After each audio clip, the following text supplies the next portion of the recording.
பாலத்துக்காக இத்தனை ஆயிரம் உயிர்களை தியாகம் செய்யவில்லை சாணக்கியர். வடமராட்சி கிழக்கு பிரதான வீதியில் ஊழல் விசாரணை அவசியம், விமலிடம் ஸ்ரீதரன் வலியுறுத்தல். எந்த சந்தர்ப்பத்திலும் கருணா குழு ஆயுதங்களோடு களமிறங்கலாம், தேரரின் பரபரப்பு தகவல். சுதந்திரபுரத்தில் தமிழீழ விடுதலை புலிகளின் ஆயுதங்களை தேடிய அகழ்வு பணி. நாடாளுமன்ற உறுப்பினர்களை எச்சரித்து சபாநாயகர். ஈஸ்டர் தாக்குதல் தொடர்பில் சர்வதேசத்தில் இருந்து கிடைத்த உண்மைகள். கோட்டாபயவுக்கு மீண்டும் நெருக்கடி, உயர் நீதிமன்றம் பிறப்பித்த உத்தரவு. சர்ச்சைக்குரிய கொள்கலன்களில் ஆயுதங்கள், மீண்டும் குழப்பத்தை உருவாக்கிய அர்ஜுனா. தமிழ் தேசிய மக்கள் முன்னணிக்கு சவாலாகியுள்ளதா யாழ் மாநகர சபை. நாடு முழுவதும் போதைப் பொருள் சுற்றி வளைப்பு, 16,738 பேர் கைது. பிரதாரியாவுக்கு விஜயம் செய்கிறார் டில்வின் சில்வா. வரவு செலவு திட்டத்தின் 2ஆம் வாசிப்பு நிறைவேற்றம். தொடர்பது விரிவான செய்திகள். இந்த வரவு செலவு திட்டத்தை தமிழரசு கட்சி ஒருபோதும் ஆதரிக்காது. ஏனெனில் வெறுமனே பாலங்களுக்காக இத்தனை மக்கள் தம்முடைய உயிர்களை தியாகம் செய்யவில்லை என பாராளுமன்ற உறுப்பினர் ராசமாணிக்கம் சாணக்கியன் சபையில் தெரிவித்தார். நாங்கள் தமிழ் மக்களுடைய பிரதான கட்சியாகிய இலங்கை தமிழரசு கட்சி ஒரு வரவு செலவு திட்டத்தை பார்க்கும் பொழுது, கௌரவ பிரதிசபாநாயகர் அவர்களே, எங்களுடைய கட்சியினுடைய உருவாக்கம், எங்களுடைய கட்சி உருவாகியது இல்லாவிட்டால் எங்களுடைய கட்சியினுடைய செயல்பாடுகள் அதிகளவாக இருந்தது, இல்லாட்டி கட்சி உருவாகியது தமிழ் மக்களுடைய அரசியல் உரிமை. இந்த நாட்டிலே தமிழ் மக்களுக்கு ஒரு கௌரவமான அரசியல் தீர்வு வழங்கப்பட வேண்டும், சமஷ்டி அடிப்படையிலே ஒரு அரசியல் தீர்வு வழங்கப்பட வேண்டும், தமிழ் மக்களுடைய அரசியல் அபிலாசைகள் பூர்த்தியாக வேண்டும் என்ற இந்த விடயங்களுக்காகத்தான் இலங்கை தமிழரசு கட்சி உருவாக்கப்பட்டது. இலங்கை தமிழரசு கட்சிக்கு எங்களுடைய மக்கள் வாக்களிக்கும் பொழுது, தமிழ் மக்களுடைய பிரதானமான கட்சி, இன்று பாராளுமன்றத்திலே 3வது பிரதானமான கட்சி, எங்களுடைய கட்சிக்கு எங்களுடைய மக்கள் வாக்களிக்கும் பொழுது, எங்களுடைய மக்கள் மிக முக்கியமாக தமிழ் மக்களுடைய அரசியல் இருப்புக்காக, அரசியல் எதிர்காலத்துக்காக, அரசியல் நலனுக்காக, அரசியல் தீர்வுக்காகத்தான் தமிழ் மக்கள் எங்களுடைய கட்சிக்கு வாக்களிப்பார்கள்.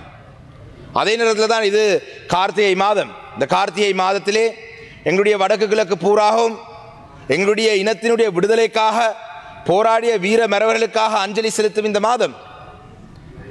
ஆயிரக்கணக்கான போராளிகள் இந்த இனத்தினுடைய விடுதலைக்காக போராட்டத்தில் ஈடுபட்டு கொல்லப்பட்டு இந்த இந்த இந்த மண்ணிலே விதைக்கப்பட்ட மாதம், விதைக்கப்பட்டவர்களை நினைவு கூறும் மாதம். நான் நேற்றைய தினம் கூட பார்த்திருந்தேன், ஜேவிபி கட்சியினுடைய அந்த போராளிகளை நினைவு கூறும் முகமாக அந்த கட்சியை சேர்ந்த முக்கியஸ்தர்கள் கொழும்பிலே ஒரு நிகழ்வு ஒன்றை நடத்தியிருந்தார்கள். அவ்வாறு வடக்கு கிழக்கு பூராகும் எங்களுடைய மக்களுக்காக, மக்களுடைய விடுதலைக்காக ஆயுதமேந்தி போராடி அந்த மக்களை நினைவு கூறும் மாதம். இந்த மாதத்திலே நாங்கள் ஒரு தமிழ் கட்சிகள், நாங்கள் தமிழ் கட்சி, ஒரு பிரதானமான தமிழ் கட்சி, எனக்கு ஏனைய கட்சிகளை பற்றி தெரியாது, ஆனால் தமிழ் மக்களுக்காக பொறுப்புள்ள கட்சி, தமிழ் மக்கள் அந்த பொறுப்பை வழங்கிய கட்சி இலங்கை தமிழரசு கட்சிக்கு தமிழ் மக்களுடைய எதிர்காலத்தை பற்றி சிந்திக்க வேண்டிய தேவை இருக்கின்றது. அந்த அடிப்படையிலே தான் நான் சொன்னது போல இத்தனை ஆயிரம் போராளிகளை விதைத்து ஆயுதமேந்தி போராடி எத்தனையோ இழப்புகளை சந்தித்த ஒரு இனம் வெறுமனே இன்று கிண்ணியாவிலே மன்னிக்க வேண்டும், கொக்கிலாயிலே பாலத்துக்காக ஒரு ஆய்வு செய்வதற்கு நிதி ஒதுக்கப்பட்டிருக்கின்றது. அதிலேயும் ஆய்வு மட்டும்தான், கொக்குலாய் பாலம் கட்டலாம் என்று ஆய்வு செய்வதற்காக நிதி ஒதுக்கப்பட்டிருக்கு. மட்டக்களப்பிலே 2 பாலங்கள் கட்டுவதற்காக ஆய்வு செய்வதற்காக நிதி ஒதுக்கப்பட்டிருக்கு. இவ்வாறான விடயங்களுக்காக அரசாங்கத்தை நாங்கள் ஆதரிக்க வேண்டும், அரசாங்கத்துடன் நாங்கள் சேர்ந்து பயணிக்க வேண்டும் என்று இலங்கை தமிழரசு கட்சி நினைக்க முடியாது. ஏனென்று சொன்னால் இத்தனை ஆயிரம் உயிர்களை தியாகம் செய்தது ஒரு பாலத்துக்காக அல்ல. இன்று எங்களுடைய இந்த வரவு செலவு திட்டத்தில் உள்ளடக்கத்தை பார்த்தோம் என்று சொன்னால், கூடுதலாக they are called placeholder projects. As the main Tamil political party, main party that represents the Tamil people, Honorable Deputy Speaker, we can't decide, we can't agree with the government We can't support a government just because the government has allocated money to do a feasibility study to build a bridge in Trincomalee. Yazhpanam மாவட்டத்தில் போக்குவரத்து பின்தங்கியுள்ள வடமராட்சி கிழக்கு பகுதியில் உள்ள பிரதான வீதி தற்போது மிகவும் மோசமான நிலையில் உள்ளது. இங்கு இடம்பெற்ற ஊழல் தொடர்பில் விசாரணைகள் மேற்கொள்ளப்பட வேண்டும் என அமைச்சர் விமல் ரத்நாயக்கவிடம் சிவஞானம் ஸ்ரீதரன் கோரிக்கை விடுத்தார். சபாநாயகர் அவர்களே, நான் கௌரவ அமைச்சர் அவர்களிடம் கேட்கிறேன். போக்குவரத்து, நெடுஞ்சாலைகள், துறைமுகங்கள் மற்றும் சிவில் விமான சேவைகள் அமைச்சரும் பாராளுமன்ற சபை முதல்வருமான கௌரவ விமல் ரத்நாயக்கா அவர்களை இன்றைய தினம் கேட்பதற்காக யாழ்ப்பாண மாவட்டத்தின் போக்குவரத்து நடவடிக்கைகளில் மிகவும் பின்தங்கிய பிரதேசமாக உள்ள வடமராட்சி கிழக்கிற்கான தரைவழி பாதை போக்குவரத்து மிகவும் சீர்கெட்ட நிலையில் உள்ளது. பருவமழைக்காலம் தொடங்கியுள்ள இந்நேரம் பருத்தித்துறை, நாகர்கோயில், குடத்தனை, செம்பியன்பற்று, மருதங்கேணி, தாளையடி, உடுத்துறை, கட்டைக்காடு, வெற்றிலைக்கேணி, புல்லாவளி, மண்டலாய் பிள்ளையார் ஆலயம் வரையிலான பிரதான வீதி மிகவும் பாழடைந்துள்ளது. 2015-2019 ஆண்டு காலப்பகுதியில் இவ்வீதிக்கு நிதி ஒதுக்கப்பட்டு காப்பர் வீதியாக செப்பனிடப்பட்டது. வீதி அபிவிருத்தி அதிகார சபைக்கு சொந்தமான இவ்வீதி அதிகாரிகளின் நேர்த்தியான திட்டமிடல், நேர்பார்வை இல்லாமல் செப்பனிடப்பட்டு 5 வருடத்திற்கு உள்ளே பாவிக்கப்பட முடியாத வீதியாக உள்ளது என்பதை அமைச்சர் அறிவாரா? என்னுடைய முதலாவது கேள்வி, இவ்வீதியின் மொத்த நீளம் எத்தனை கிலோமீட்டர்? இவ்வீதிக்கு ஒதுக்கப்பட்ட நிதி எவ்வளவு? இரண்டாவது, 5 ஆண்டுகளுக்குள் இவ்வீதி இவ்வாறு சீர்கட்டுவதற்கான காரணம் என்ன? இதற்கு பின்னால் பிழை விட்டவர்களுக்கான நடவடிக்கை என்ன? மூன்றாவது, இந்த வீதி தொடர்பில் நடைபெற்ற ஊழல் தொடர்பாக பூரண விசாரணை ஒன்று நடாத்தப்படுமா? நாலாவது, இவ்வீதி மக்கள் பாவிக்கக்கூடிய வகையில் காப்பட் வீதியாக எப்போது திருத்தம் செய்து வழங்கப்படும்? ගරු අමාත්‍යතුමා, ගරු කතානායකතුමනි, ගරු ශ්‍රීධරන් මන්ත්‍රීතුමාගේ ප්‍රශ්නයට පිළිතුර. එක வடமாராட்சி நகர பிரதேசයට அந்த பாதை என்பது யாழ்ப்பாண மாவட்டத்தில் மிக பின்தங்கிய கடற்கரையோர பிரதேசத்தை கொண்டது. நீங்களும் நேரடியாக பார்வையிட்டிருக்கிறீர்கள். நீங்கள் அந்த பகுதிகளை உங்களுக்கு பரிச்சயமாக இருக்கும் என்று நான் கருதுகிறேன். மிக முக்கியமாக கல்வி ரீதியாக, போக்குவரத்து ரீதியாக அந்த மாணவர்கள் குறிப்பாக கட்டக்காடு, வெத்திலக்கேணி, தாளையடி, உடுத்துறை பகுதி மக்களுடைய மருதங்கேணி பிரதேச செயலாளர் உட்பட்ட பகுதிக்குட்பட்ட அந்த வீதி மிக முக்கியத்துவம் வாய்ந்தது. ஆகவே இதனைக்கு பின்னாலே யாரும் அரசியல் தலையீடுகள் இருந்த அந்த வீதி இவ்வாறு கேவலப்படுத்தப்பட்டதா, அல்லது அந்த அதிகாரிகள் பிழைவிட்டிருந்தால் நீதியின் முன் நீங்கள் உடனடியாக நிறுத்த வேணும். ஏனென்றால் இவர்கள் டச்சப் என்று சொல்லி இப்போ 198 மில்லியனை செலவழிப்பார்கள். திரும்பவும் அது மணல் பாங்கான பாதைகள்.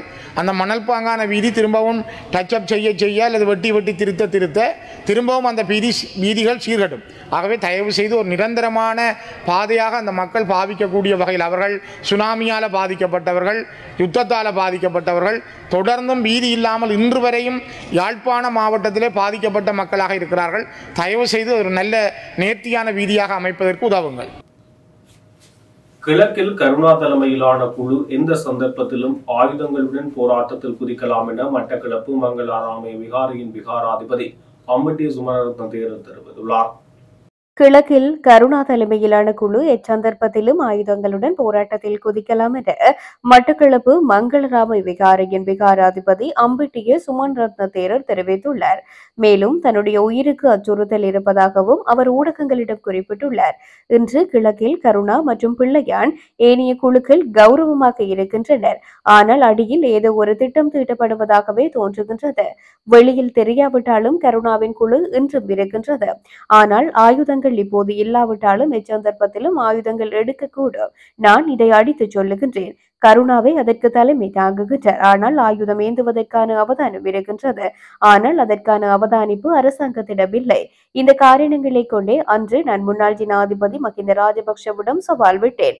யுத்தம் முடிந்துவிட்டால் அதில் பயன்படுத்திய பாரியளவான ஆயுதங்கள் எங்கே? யார் அவற்றை பறிமுதல் செய்தனர்? யாரிடம் ஒப்படைக்கப்பட்டது? நான் 35 வருடங்களாக மட்டக்களப்பில் வசித்து வருகின்றேன். தமிழீழ விடுதலை புலிகளின் போராட்டத்திலும் இருந்தேன். எனக்கு தெரியும் யார் போராட்டத்தில் ஈடுபட்டார்கள், யார் தலைவர்கள், அவர்களின் அனைத்து விவரங்களும் அறிவேன். கருணா மற்றும் பிள்ளையான் ஆகியோரின் குழுவினர் ஆயுதங்களை ஒப்படைக்கவில்லை. இன்று கருணா என்ன செய்கின்றார், எங்கு இருக்கின்றார், என்ன செய்கின்றார் என்று யாருக்கும் தெரியாது. அதுதான் பயங்கரமானது. இது தொடர்பில் அனைத்தும் எனக்கு தெரியும். தேவையான இடத்திற்கு கொடுக்க முடியும். குழுவில் உள்ள அனைவரும் 45 முதல் 50 வயதிற்குட்பட்டவர்கள். கருணாவுடன் அன்று ஆயுதம் ஏந்தி போராடியவர்கள் சாமானிய வாழ்க்கைக்கு வந்திருந்தாலும் உள்ளாந்தமாக அவர்களுக்கு எமக்கு சான்றிதழ் வழங்க முடியாது. அப்படி நம்ப வேண்டுமென்றால் போராட்டத்தில் பயன்படுத்திய ஆயுதங்கள் எங்கே என்று அவர்கள் கூற வேண்டும் என்றும் குறிப்பிட்டுள்ளார். யுத்த காலத்தில் தமிழீழ விடுதலை புலிகள் ஆயுதங்களை மறைத்து வைத்திருந்ததாக சந்தேகிக்கப்படும் சுதந்திரபுரம் பகுதியில் உள்ள தனியார் காணியில் இன்றைய தினம் காலை அகழ்வு பணிகள் ஆரம்பமாக இடம்பெற்றது. குறித்த அகழ்வு பணியானது முல்லைத்தீவு மாவட்ட நீதிமன்ற நீதிபதி MH மக்ரூஸ் மேற்பார்வையில் நடைபெற்று வருகின்றது. விசேட அதிரடிப்படையினருக்கு கிடைத்த தகவலின் பிரகாரம் முல்லைத்தீவு மாவட்ட நீதிமன்ற நீதிபதியின் உத்தரவின் பேரில் போலீஸ் விசேட அதிரடிப்படையினர் புதுக்குடியிருப்பு போலீசார் இணைந்து அகழ்வு பணிகள் இடம்பெற்று வருகின்றது. பெக்கோ இயந்திரத்தின் உதவியுடன் நிலத்தில் அகழ்வு பணிகள் இடம்பெற்று வருகின்றது. தற்போது அகழ்வு இடம்பெறும் பகுதியில் 2021 ஆண்டு அகழ்வு இடம்பெற்றும் எதுவும் கிடைக்காத நிலையில் மூடப்பட்டுள்ளமை குறிப்பிடத்தக்கது. எதிர்வரும் நவம்பர் 21ஆம் தேதி நுகேகொடையில் நடைபெறவுள்ள பேரணியானது ஆட்சி கவிழ்ப்புக்குரிய போராட்டம் அல்ல என ஸ்ரீலங்கா பொதுஜன பெரமுன கட்சியின் முக்கியஸ்தரும் முன்னாள் பொதுமக்கள் பாதுகாப்பு அமைச்சருமான சரத் வீரசேகர தெரிவித்துள்ளார்.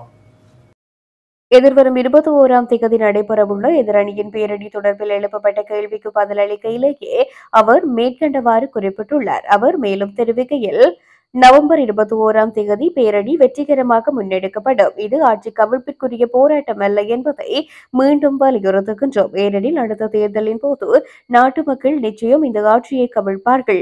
வழங்கிய வாக்குறுதிகளை நிறைவேற்றுமாறு அரசுக்கு அழுத்தம் கொடுப்பதே பேரணியின் பிரதான நோக்கம். போதை ஒழிப்பு நடவடிக்கை வரவேற்கத்தக்கது. எனினும் போதை ஒழிப்பு என்ற போர்வையில் மக்களுக்கு வழங்கும் வாக்குறுதியை மறந்து செயல்படுவது ஏற்புடையது அல்ல என்றும் கூறியுள்ளார். பருத்தித்துறை நகர சபையின் புதிய சந்தை இன்று மதியம் 12 மணியுடன் மூடப்பட்டது. புதிய சந்தையில் காணப்பட்ட பல்வேறு குறைபாடுகள் காரணமாக நேற்றைய தினம் வியாபாரிகள் பருத்தித்துறை நகரில் உள்ள நவீன சந்தை தொகுதிக்கு சென்றிருந்த நிலையில் நேற்று பருத்தித்துறை தவிசாளர் தலைமையில் 8 நகரசபை உறுப்பினர்களுடன் பருத்தித்துறை வர்த்தகர்களும் இடையில் அவசர கூட்டம் நடத்தப்பட்டுள்ளது. அதில் வர்த்தகர்கள் புதிய சந்தைக்கு சென்று வியாபாரம் செய்ய மாட்டோம் என விடாப்பிடியாக நின்ற நிலையில் இன்று பிற்பகல் 12 மணியுடன் புதிய சந்தையை மழைக்காலம் முடியும் வரை தற்காலிகமாக நவீன சந்தை தொகுதியில் இயங்க உள்ளது. இதேவேளை யாராவது தமது வியாபார நடவடிக்கைகளுக்கு இடையூறு ஏற்படுத்தினால் தாம் தவறான முடிவெடுக்கப் போவதாக கூறி வியாபாரிகள் மண்ணெண்ணெயுடன் வியாபார நடவடிக்கையில் ஈடுபட்டு வருகின்றனர். இதேவேளை இன்றைய தினம் பருத்தித்துறை மரக்கறி சந்தை விவகாரம் தொடர்பாக பருத்தித்துறை தவிசாளர் தலைமையில் வர்த்தகர்களுடன் சந்திப்பு ஒன்று இடம்பெற்றுள்ளது.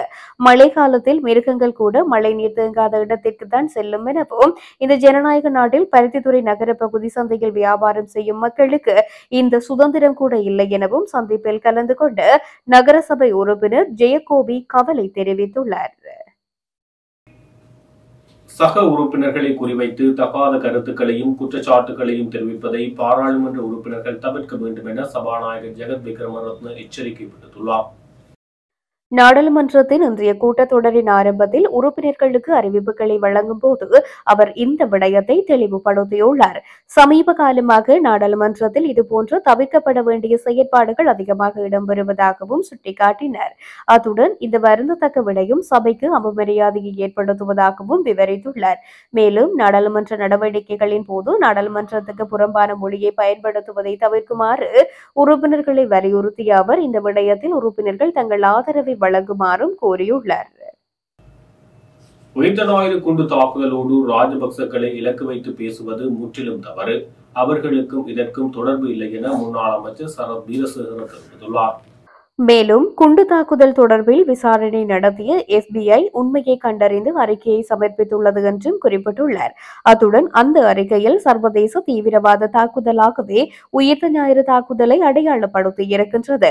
எனவே இதற்கும் ராஜபக்சர்களுக்கும் தொடர்பு இல்லை என்றும் தொடர்ந்தும் சுட்டிக்காட்டியுள்ளார். முன்னாள் ஜனாதிபதி கோட்டபய ராஜபக்ச, முன்னாள் பாதுகாப்பு செயலாளர், முன்னாள் போலீஸ் மா அதிபர், முன்னாள் கடற்படை தளபதி, முன்னாள் பொது பாதுகாப்பு அமைச்சர் மற்றும் முன்னாள் பாதுகாப்பு அமைச்சர் ஆகியோர் உடனடியாக தங்கள் நிரந்தர வதிவிட முகவரிகளை சரியான முறையில் சமர்ப்பிக்க வேண்டும் என உயர்நீதிமன்றம் உத்தரவு பிறப்பித்துள்ளது. அறகலைய போராட்டத்தின் போது முன்னாள் நாடாளுமன்ற உறுப்பினர்கள் மற்றும் அமைச்சர்களின் வீடுகள் மீதான தாக்குதல்களால் ஏற்பட்ட சேதங்களுக்கு இழப்பீடு வழங்குவதில் ஏற்பட்ட முறைகேடுகள் தொடர்பில் விசாரணை நடத்த கோரி தாக்கல் செய்யப்பட்ட அடிப்படை உரிமைகள் மனுவை பரிசீலித்த பின்னர் குறித்த உத்தரவு பிறப்பிக்கப்பட்டுள்ளது. அதன்படி குறித்த மனுவில் பிரதிவாதியாக குறிப்பிடப்பட்டுள்ள முன்னாள் ஜனாதிபதி கோட்டபய ராஜபக்சவுடன் முன்னாள் பாதுகாப்பு செயலாளர் ஜெனரல் கமல் குணரத்ன, முன்னாள் காவல்துறை அதிபர் CD விக்ரமரத்ன, முன்னாள் கடற்படை தளபதி நிஷாந்த உலுகேதன, முன்னாள் பொது பாதுகாப்பு அமைச்சர் பிரசன்ன ரணதுங்க மற்றும் முன்னாள் பாதுகாப்பு அமைச்சர் டிரான் அலஸ் ஆகியோர் தங்கள் நிரந்தர வதிவிட முகவரிகளை சரியான முறையில் சமர்ப்பிக்க வேண்டும் என நீதிமன்றம் உத்தரவிட்டுள்ளது. யனக் டி சில்வா, சோகித ராஜகருடா மற்றும் மேந்தா விஜயசுந்தர ஆகியோர் அடங்கிய உயர் நீதிமன்ற அமர்வு முன்னிலையில் குறித்த மனு பரிசீலிக்கப்பட்ட போது இந்த உத்தரவு பிறப்பிக்கப்பட்டமை குறிப்பிடத்தக்கது. சர்ச்சைக்குரிய 323 கொள்கலன்களில் ஆயுதங்கள் இருந்ததாக பாராளுமன்ற உறுப்பினர் ராமநாதன் அர்ச்சுனா மீண்டும் வலியுறுத்தியுள்ளார். இன்றைய தினம் நாடாளுமன்றத்தில் கருத்து தெரிவிக்கும் போது அவர் இதனை வலியுறுத்தியுள்ளார். இவ்வாறு சர்ச்சைக்குரிய கொள்கலன்களில் ஆயுதங்கள் காணப்பட்டமைக்கு தனது ஐரோப்பிய பயணத்தின் போது பல ஆதாரங்கள் கிடைக்கப்பெற்றதாகவும் அர்ச்சுனா சுட்டிக்காட்டியுள்ளார்.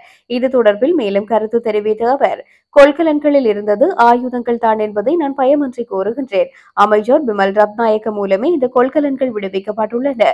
எனினும் இவ்விடயம் தொடர்பில் என்னை குற்றப்புலனாய்வு திணைக்களத்துக்கு அழைத்து விசாரணை மேற்கொண்டனர். என்னுடைய கொள்கலன்கள் என எல்லா இடங்களிலும் கூறி வருகின்றனர். நான் இன்றும் பொறுப்புடன் கூறுகின்றேன், விடுவிக்கப்பட்ட கொள்கலன்களில் ஆயுதங்களே காணப்பட்டன என்பதை உறுதியாக கூறுகின்றேன் என்றும் தெரிவித்தார்.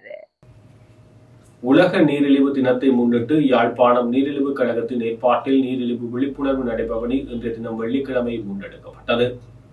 யாழ்ப்பாணம் போதனா மருத்துவமனைக்கு முன்பாக காலை 6:30 மணியளவில் இந்த நடைபயணம் ஆரம்பமானது. குறித்த நடைபயணத்தில் யாழ் போதனா வைத்தியசாலை பணிப்பாளர் த சத்தியமூர்த்தி, மாவட்ட செயலர் மா பிரதீபன் உட்பட பல்வேறுபட்டவர்கள் கலந்து கொண்டிருந்தனர். இந்த நடைபவனி கடந்த சில வருடங்களாக தொடர்ச்சியாக முன்னெடுக்கப்பட்டு வருகின்றமை குறிப்பிடத்தக்கது. யாழ் மாநகர சபைக்கு சொந்தமான காணியில் மாவீர நினைவேந்தல் முன்னெடுப்பது தொடர்பில் தமிழ் தேசிய மக்கள் முன்னணியின் தரப்பு திட்டமிட்டு புறக்கணிக்கப்படுவதாக குற்றம் சாட்டியுள்ளது. மாநகர சபைக்கு இருக்கக்கூடிய சட்ட திட்டங்கள் விதிமுறைகளை பிரகாரம் அந்த இடம் கொடுக்கப்படுவதாக முடிவெடுக்கலாமே தவிர எதேச்சாதிகாரமாக மேயர் ஒரு குறிப்பிட்ட ஒரு கட்சிக்கு வழங்குவதாக முடிவெடுக்க முடியாது என்கின்ற ஒரு கருத்தையும் எங்களுடைய உறுப்பினர்கள் அங்கே முன்வைத்திருந்தார்கள். அது எங்களை பொறுத்தவரையிலே ஒரு நியாயமான கருத்து. அதனை திரிவுபடுத்தி ஊடகங்கள் நாங்கள் அந்த இடத்திலே அந்த நினைவேந்தல் நிகழ்வை செய்வதற்கு சண்டை பிடிப்பது போன்ற ஒரு உண்மைக்கு புறம்பான ஒரு தோற்றப்பாட்டை வெளிப்படுத்தி இருந்தார்கள். அவ்வாறு அல்ல. எங்களை பொறுத்தவரையிலே யாழ் மாநகர சபை இந்த நினைவேந்தல் நிகழ்வை செய்யக்கூடாது என்பதற்கு அவர்களே எழுத்து மூலமாக கொடுத்திருக்கின்ற ஒரு ஆவணம் இருக்கின்றது. கடந்த அக்டோபர் மாதம் 9ஆம் தேதி இந்த யாழ்ப்பாணம் மாநகர சபையினுடைய முதல்வர் அவர்களால் கையொப்பமிட்டு கொடுக்கப்பட்டிருக்கின்றது. எங்களுடைய கட்சியினுடைய உறுப்பினர் சேது காவலர் மதுசிகான் அவர்களுடைய ஒரு பிரேரணை தொடர்பாக அவர் எழுத்து மூலமாக வழங்கியிருக்கிற ஒரு பதில். அதாவது எங்களுடைய கட்சியினுடைய உறுப்பினர் சேது காவலர் மதுசிகான் அவர்கள் எழுத்து மூலமாக யாழ் மாநகர சபையிலே ஒரு பிரேரணையை முன்வைத்திருந்தார். தியாகதீபம் திலீபனண்ணாவினுடைய திருவுருவச் சிலை ஒன்றை அமைப்பதற்கு அனுமதி தருமாறு எங்களுடைய சொந்த நிதியிலே நாங்கள் அந்த சிலையை அமைக்கப் போவதாகவும் அதற்கான அனுமதியை தருமாறும் ஒரு எழுத்து மூலம் ஒரு பிரேரணை ஒன்றை சமர்ப்பித்திருந்தார். அந்த பிரேரணை தொடர்பாக மேயர் அவர்களினாலே வழங்கப்பட்டிருக்கிற பதில் 9ஆம் தேதி அக்டோபர் மாதம் 2025ஆம் ஆண்டு இந்த ஆண்டு அக்டோபர் மாதம் 9ஆம் தேதி வழங்கப்பட்டிருக்கிற பதில் என்னவென்று சொன்னால், மாநகர எல்லைக்குள் தியாகதீபம் திலீபன் அவர்களுக்கான நினைவு தூவி அமைத்தல் தொடர்பாக இவ்விடயம் நாட்டின் இறையாண்மையுடன் தொடர்புடைய விடயம் என்பதனால் சபையில் தீர்மானம் நிறைவேற்றப்பட முடியாது. இதுதான் தமிழ் மக்களுடைய உரிமைகளை வென்றெடுத்து தரப்போவதாகவும் தமிழர்களுடைய இறமையையும் சுயநிர்ணய உரிமையையும் மீட்டு தரப்போவதாகவும் சொல்லிக் கொள்ளுகிற தமிழரசு கட்சியினுடைய யாழ் மாநகர சபையினுடைய முதல்வரினாலே எழுத்து மூலம் கொடுக்கப்பட்டிருக்கின்ற ஒரு பதில். அதுவும் ஒரு உயிரோடு இல்லாத ஒரு உயிரிழந்த ஒரு நபருடைய பேரிலே ஒரு சிலை நிறுவுதல் தொடர்பாக அவர்கள் எழுத்து மூலம் வழங்கி இருக்கிற பதில் இறமையுடன் சம்பந்தப்பட்ட, அதாவது இலங்கையினுடைய இறமையை பாதிக்கும் என்பதனால் அவ்வாறான ஒரு தீர்மானம் நிறைவேற்றி சிலை நிறுவ முடியாது என்று சொல்லி தமிழரசு கட்சியினுடைய மேயர் இங்கே எழுத்து மூலம் பதில் கொடுத்திருக்கின்றனர். ஆகவே மக்கள் சிந்திக்க வேண்டும், இவர்களுக்கு இந்த நினைவேந்தல்களை செய்வதற்கான அருகதை இருக்கிறதா, இவர்கள் இந்த நினைவேந்தல்களை செய்வதற்கு பொதுக்குழு அமைக்க வேண்டும் என்று சொல்வது இந்த மாவீரருடைய தியாகங்களை இந்த மக்கள் மத்தியிலே கொண்டு சென்று இந்த மக்கள் மத்தியிலே இந்த இலட்சியத்தை வென்றெடுப்பதற்கு, அந்த இலட்சியத்தின்பால் மக்களை அணிதிரட்டுவதற்காகத்தான் இவர்கள் இதனை சொல்லுகின்றார்களா, அல்லது இந்த தியாகங்களை மூடி மறைத்து இதனை நீத்து போக செய்வதற்காகத்தான் இவர்கள் இதனை கையில் எடுக்கின்றார்களா என்பதனை எங்களுடைய மக்கள் தெளிவாக புரிந்து கொள்ள வேண்டும். எங்களை பொறுத்தவரையிலே இந்த நல்லூர் பின்வீதியில் இருக்கக்கூடிய இடத்தில் இந்த மாவீரர் நாள் கால பகுதியிலே அந்த இடத்தை மாநகர சபை முதல்வர் விரும்புகிறார் என்று சொல்லி சொன்னால் அதனை அந்த இடத்தை பயன்படுத்துவதற்காக விண்ணப்பித்திருக்கக்கூடிய மத்திய கட்சிக்கு, மான் கட்சிக்கு அவர்கள் வழங்குவதாக இருந்தால் அதற்கு நாங்கள் உடன்பட முடியும். ஆனால் ஒரு முக்கியமான நிபந்தனை, தியாக தீபம் திலீபனண்ணாவினுடைய நினைவேந்தல் நடைபெறுகின்ற காலப்பகுதியிலே இந்த குறித்த இடப்பகுதி இந்த பிரதான தியாகதீபம் திலீபனண்ணாவினுடைய நினைவேந்தலை முன்னெடுக்கின்ற நினைவேந்தல் ஏற்பாட்டு குழுவினால் அங்கே ஏற்பாட்டுக்குழு செய்கின்ற பொழுது இந்த குறித்த நிலப்பகுதியிலே வந்து கண்காட்சிகளை செய்வதற்கான அனுமதி நாங்கள் ஏற்கனவே விண்ணப்பித்திருக்கின்றோம், அது எங்களுக்கு தரப்பட வேண்டும். அந்த எழுத்து மூல உத்தரவாதம் முதல்வர் அவர்களினாலே எங்களுக்கு தரப்பட வேண்டும். அவ்வாறு எழுத்து மூலமான உத்தரவாதம் தரப்படுகின்ற பட்சத்திலே நாங்கள் இந்த இடத்தை இந்த மாவீரர் காலப்பகுதியிலே வந்தவர்கள் வேறு தரப்புகள் பயன்படுத்துவதற்கு வழங்குவதற்கு வந்து எங்களுக்கு எந்த விதமான ஆட்சேபனைகளும் எங்களுக்கு இல்லை. ஆனால் எந்த சூழலிலும் இந்த நினைவேந்தல் நிகழ்வுகளை யாழ் மாநகர சபையாக முன்னெடுப்பதற்கு, ஒரு ஸ்ரீலங்கா அரச கட்டமைப்பின் ஒரு அங்கமாக இருக்கக்கூடிய மாநகர சபையாக முன்னெடுப்பதற்கு எங்களுடைய ஆதரவு இருக்காது. அதனை நாங்கள் நிச்சயமாக எதிர்ப்போம். மக்கள் மத்தியிலே தெளிவுபடுத்தி மக்களையும் அணிதிரட்டி நாங்கள் அதனை எதிர்ப்போம். இதை தமிழ் தேசிய தரப்புகள் தான் இந்த நினைவேந்தல் நிகழ்வுகளை முன்னெடுத்து கொண்டு செல்ல வேண்டும். அந்த வகையிலே நாங்கள் மீண்டும் இதிலே பொறுப்போடு கூறிக்கொள்ள விரும்புகின்றோம். இந்த நினைவேந்தல் நிகழ்வுகளை செய்வதில் நாங்கள் ஏட்டிக்கு போட்டியாக செயல்பட விரும்பவில்லை, ஏட்டிக்கு போட்டியாக செயல்படுவதும் இல்லை. எங்களை பொறுத்தவரையிலே வந்து தொடர்ச்சியாக தமிழ் மக்களுடைய விடுதலைக்காக உயிர் கொடுத்த இந்த மாவீரர்களுடைய தியாகங்களை மக்கள் மத்தியிலே கொண்டு செல்வதற்கு ஏற்ற விதமாக அதனை மூடி மறைக்காமல் ஒட்டியாட்சியை நிராகரித்து தமிழ் தேசம் இறமை அங்கீகரிக்கப்பட்ட ஒரு தீர்வொன்றுக்காக உயிர் கொடுத்தார்கள் என்கின்ற அந்த செய்தியை மக்கள் மத்தியிலே தெளிவாக கொண்டு செல்லக்கூடிய வகையிலே இந்த நினைவேந்தல் ஏற்பாடுகளை முன்னெடுப்பவர்கள் முன்கொண்டு செல்ல வேண்டும் என்பதுதான் எங்களுடைய எதிர்பார்ப்பாக இருக்கின்றது. அந்த வகையிலே அந்த செயல்பாடுகளை தொடர்ந்து முன்னெடுக்கின்ற தரப்புகளாக இருக்கக்கூடிய தியாகதீபம் திலீபனண்ணாவுடைய நினைவேந்தல் ஏற்பாட்டுக்குழு தொடர்ந்து அதனை முன்னெடுத்துக் கொண்டு செல்வதற்கு எந்த விதமான இடையூறும் ஏற்படுத்தப்படக்கூடாது. அதே நேரத்திலே இந்த நல்லூரின் பின்பகுதியில் இருக்கக்கூடிய அந்த நிலப்பகுதி திலீபனண்ணாவுடைய நிலவேந்தல் கால பகுதியிலே அங்கே காட்சிப்படுத்தல்களை செய்வதற்கு எங்களுடைய கட்சியினால் விண்ணப்பிக்கப்பட்டிருக்கின்றது. அதனை தொடர்ந்து நாங்கள் செய்வதற்கு எங்களுக்கு எழுத்து மூலமான உத்தரவாதத்தை நகர மேயர் அவர்கள் தருவதனை உறுதிப்படுத்திக் கொள்ள வேண்டும். அதில் எந்த விட்டுக் கொடுப்புகளையும் நாங்கள் செய்ய போவதில்லை. அதே நேரத்திலே இந்த மாவீரர் நாள் காலப்பகுதியிலே அந்த இடத்தை வேறு தரப்புகளுக்கு வழங்குவதற்கும் நாங்கள் ஆட்சேபனை தெரிவிக்கப் போவதில்லை. இதைத்தான் எங்களுடைய உறுப்பினர்கள் கடந்த அமர்வுகளிலும் வந்து கூறியிருந்தார்கள். எங்களுடைய உறுப்பினர்கள் அதற்கு எதிர்ப்பு தெரிவிக்கவில்லை. மாறாக தான் தோன்றித்தனமாக சபை விதிமுறைகளுக்கு மாறாக மேயர் ஒரு குறிப்பிட்ட ஒரு கட்சிக்கு வழங்கப் போவதாக சொன்ன பொழுதுதான் அந்த ஆட்சேபனைகளை அவர்கள் அங்கே வெளிப்படுத்தினார்களே தவிர இந்த சந்தர்ப்பத்திலும் நாங்கள் தான் அதனை செய்ய வேண்டும் என்கின்ற எந்த ஒரு கருத்துக்களும் எங்களுடைய உறுப்பினர்களால் முன்வைக்கப்பட்டிருக்கவில்லை என்பதனை பொறுப்புணர்வோடு இந்த இடத்திலே நான் பதிவு செய்து கொள்ள விரும்புகிறேன். நாடு முழுவதும் அக்டோபர் 30 முதல் நவம்பர் 13 வரை மேற்கொள்ளப்பட்ட போதைப்பொருள் சுற்றி வளைப்பின் போது 16,738 பேர் கைது செய்யப்பட்டுள்ளதாக போலீஸ் ஊடகப் பிரிவு தெரிவித்துள்ளது. குறித்த சுற்றி வளைப்பில் நாடளாவிய ரீதியில் 16,915 சோதனைகள் மேற்கொள்ளப்பட்டுள்ளதுடன் 110 கிலோ 556 கிராம் ஹெரோயின் போதைப் பொருளும் 600 கிலோ 947 கிராம் ஐஸ் போதைப் பொருளும் 10 கிராம் கொக்கைன் போதைப் பொருளும் 458 கிலோ 216 கிராம் கஞ்சா போதைப் பொருளும் 1,15,632 கஞ்சா செடிகளும் 4 கிலோ 847 கிராம் குஷ் போதைப் பொருளும் 25 கிலோ 483 கிராம் ஹசீஸ் போதைப் பொருளும் 41,874 மாத்திரைகளும் 36 கிலோ 176 கிராம் மாவா உள்ளிட்ட போதைப் பொருட்களும் மீட்கப்பட்டுள்ளன. கைது செய்யப்பட்டவர்களில் 313 பேர் புனர்வாழ்வு நிலையங்களுக்கு அனுப்பி வைக்க பரிந்துரைக்கப்பட்டுள்ளதாகவும் போலீஸ் ஊடகப் பிரிவு தெரிவித்துள்ளது.